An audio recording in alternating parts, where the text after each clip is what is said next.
Hivi unajua ni kwa nini kila siku unanawa uso wako lakini bado unaendelea kuwa na chunusi? Watu wengi wanaamini kwamba chunusi ni uchafu, lakini ukweli ni huu hapa.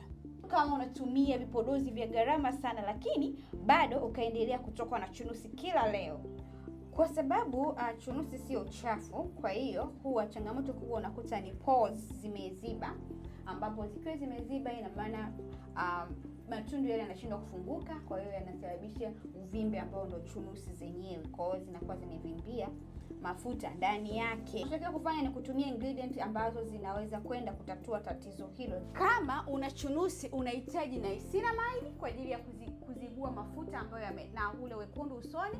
Unahitaji salicylic acid kuzibua zile pores ambazo zimeziba. Unahitaji benzoyl peroxide kwa ajili ya kupambana na bakteria ambao wanajivimbia kwenye ngozi, na pia retinol, lakini huwa kwa yule mtu ambaye ana chunusi sugu. Kumbuka, products zote zinatakiwa zitumiwe kwa mpangilio sahihi. DM yangu iko wazi, unaweza kunitumia ujumbe tukashauriana kuhusiana na skincare yako, na pia usisahau kunifollow hapa.